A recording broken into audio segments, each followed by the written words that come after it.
নমস্কার বন্ধুরা, আমি শিবাশিস, অ্যাস্ট্রো শিবাশিস চ্যানেলে আপনাদেরকে স্বাগত।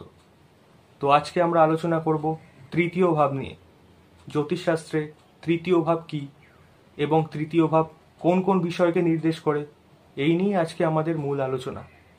তো ভিডিওটা শুরু করার আগে আপনাদের কাছে একটাই অনুরোধ, আপনাদের যদি ভিডিওটা ভালো লেগে থাকে তাহলে অবশ্যই লাইক, কমেন্ট এবং শেয়ার করবেন, আর অবশ্যই চ্যানেলটিকে সাবস্ক্রাইব করে দেবেন। তাহলে শুরু করা যাক আজকের বিষয়। তৃতীয় ভাব হলো সহোদর ভাব বা পরাক্রম ভাব।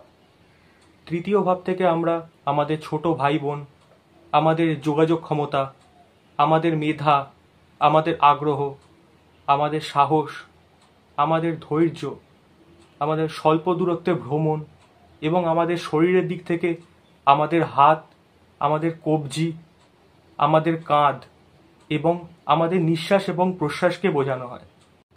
এবার আমরা আলোচনা করব যে তৃতীয় ভাব থেকে কোন কোন বিষয়কে বোঝা যায়। তো প্রথমেই আমরা বলবো সহোদর ভাব। আমাদের ছোট ভাই বোন, তাদের শরীর স্বাস্থ্য কেমন যাবে, বা আমাদের ছোট ভাই বোনদের সাথে আমাদের সম্পর্ক কেমন থাকবে, ভালো থাকবে না খারাপ থাকবে, এটা কিন্তু আমাদের তৃতীয় ভাব থেকে বোঝা যায়। দ্বিতীয়ত হচ্ছে মেধা, ধৈর্য ও সাহস। কোনো বিষয়ের প্রতি আমাদের মেধা বা আমাদের জ্ঞান কতটা হবে, তাছাড়াও কোনো জিনিসের প্রতি আমাদের ধৈর্য কেমন আছে, আমাদের ধৈর্য কি কম আছে না বেশি আছে, তাছাড়াও আমাদের দৈনন্দিন জীবনে আমরা কতটা সাহসী বা কোনো জিনিসের প্রতি আমাদের কতটা সাহস আছে, এটাও কিন্তু তৃতীয় ভাব থেকে আমরা বিচার করতে পারি। তৃতীয় হচ্ছে আমাদের যোগাযোগ দক্ষতা।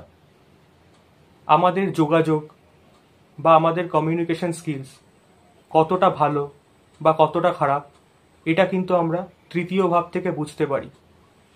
এছাড়া যে কোনো মিডিয়া সংক্রান্ত কাজ বা সাংবাদিকতা বা কন্টেন্ট রাইটিং বা কন্টেন্ট ক্রিয়েটিং, এই ধরনের কাজও কিন্তু আমরা কতটা ভালোভাবে পারবো বা কতটা খারাপভাবে পারবো, বা এটা কি আমাদের আদৌ হবে কি না, সেটা কিন্তু আমরা তৃতীয় ভাব থেকে এটা বিচার করতে পারি।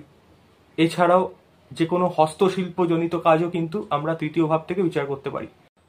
তো এই ছিল আজকের ভিডিওটা যদি আপনাদের ভালো লেগে থাকে তাহলে অবশ্যই লাইক, কমেন্ট এবং শেয়ার করবেন, আর অবশ্যই চ্যানেলটিকে সাবস্ক্রাইব করে দেবেন।